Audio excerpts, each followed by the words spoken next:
Hi, this is Andy Doctor. If you have a modern car, you will realize diagnosis getting a lot more difficult.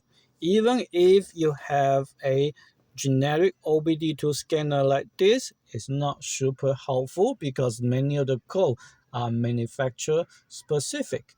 A generic OBD2 scanner will not read those code. Recently, I just bought a Volvo XC90, and yes, it came with a few codes, including the infamous anti-skid error message. In order to fix that, I need a code reader. Yes, I did try this. It told me nothing. So I searched over the internet for options, and I realized people agree the best system to use purely on diagnosis is the so-called V2.0 system. Unfortunately, that system runs on a computer. It actually runs on Windows XP supposedly. Okay, fine, you can install it on Windows 7 without too much difficulty, but doing it on Windows 10 or 11 would be more challenging. It's not impossible, but it's difficult. And you know what? Even I finished that one, I just don't want to carry a computer when I work on my car. So I specifically look for handheld device. And I read a few. In the end, I bought this one. It's from iCarSoft, and I bought it from Amazon for about $130. Happy surprise. It's actually rather good as what I am going to show you. And yes, I did use it to find out exactly what's wrong with the anti-skid message, and I fixed it. So I'm pretty happy with it. So let's open it. It has a case.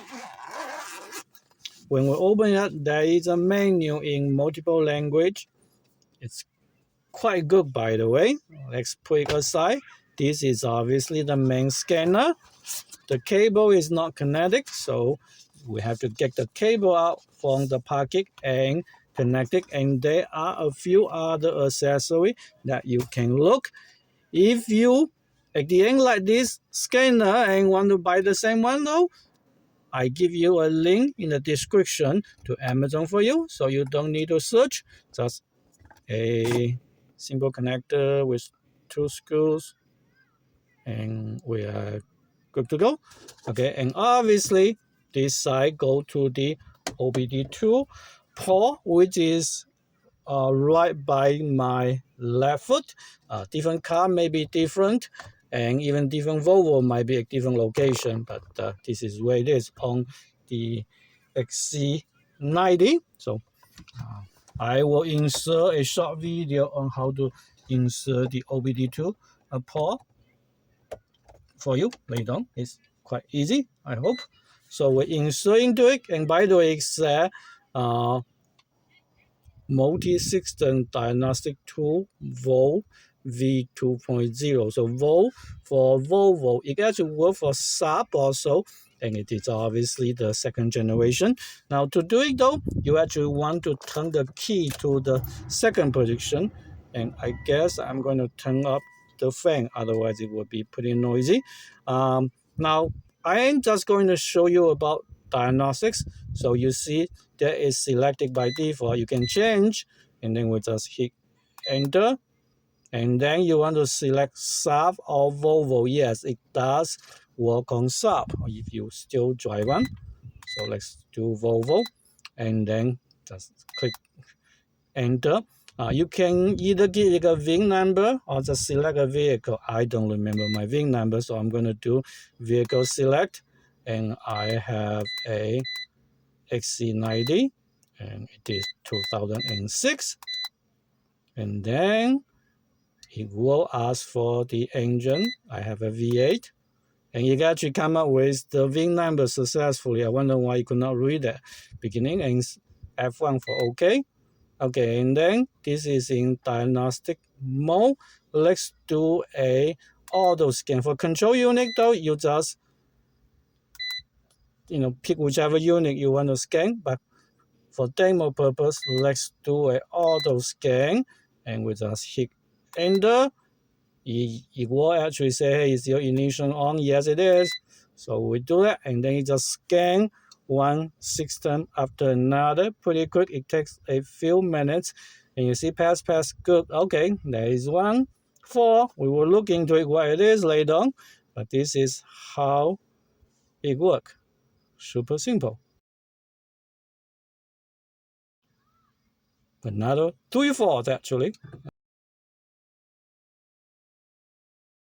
Okay, so TCM pass, ABS pass, all those one pass. We don't need to look at any of those.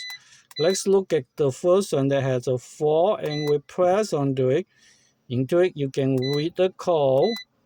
So 9C03, as you see, is not a typical OBD2 code, except antenna light ring. By the way, I know what this one is. Okay, sorry, I have to search over the internet. What it is that there's supposedly a light bulb here in the key opening, so it's a lot easier for you to see the opening and insert the key ignite, and that light bulb's burned out. That's what I find out. Now, these diagnostics tools, unfortunately, quite often will not tell you what it means. So, but it's easy to Google it as long as you have the description and the code. So we can click. Yes, we say do okay. It's done. But honestly, if you read it again, I will soon it come back. Okay, so it's that. Okay, so there is one. Now the other one here though, it's actually with the radio. So if we press onto it, and again we're gonna recall. So it's a loudspeaker left front signal missing. Okay, and right front signal missing, and left rear signal missing. What's going on? Well, you may be able to see in the video. Look, I actually upgrade my audio system with a third-party one with Android Auto and Apple CarPlay. It's an Android unit. The original radio still works, but it does not connect directly to 3 of the speaker anymore. Only the right rear connected, because I need the parking assist. So this is exactly what it should be. Okay, so the scanner is so good that it pick up problem.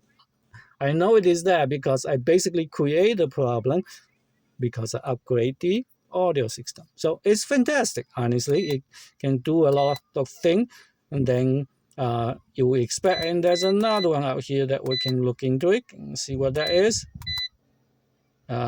Lap and keypad circuits. I don't know what that is, and I don't really care. I don't even know where is the lap hand keypad, so that's okay. And everything else pass. If you want to erase all the code, you can press F2 to have a quick erase, but let's not do that actually.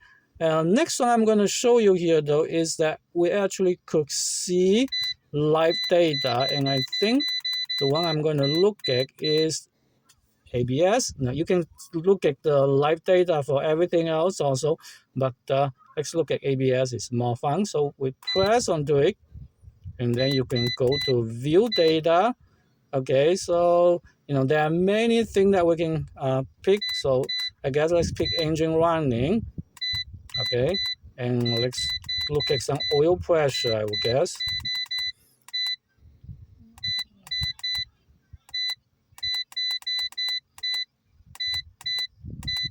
So there's so many of them because we could not show them on one screen. That's why I just going down and being picky. So there is a brake sensor 1, brake sensor 2. Okay, and that's pretty much it, I guess. Okay, maybe pick one more. There are 48 of them, by the way. Okay, so there is a lot. Oh, there's a brake disc temperature. Let's do that one. And then if you're done, just click F1. So right now you see the brake disc temperature is almost 40 degrees Celsius, and the tool pressure is close to 0. And now I'm going to step on the brake. Hey, they all increased by a lot. So that's exactly what you should see. Now let me tell you what the code reader told me about the anti-skid error message. One of the problem was the oil pump. Yes, it broke and I replaced it and the error message went away.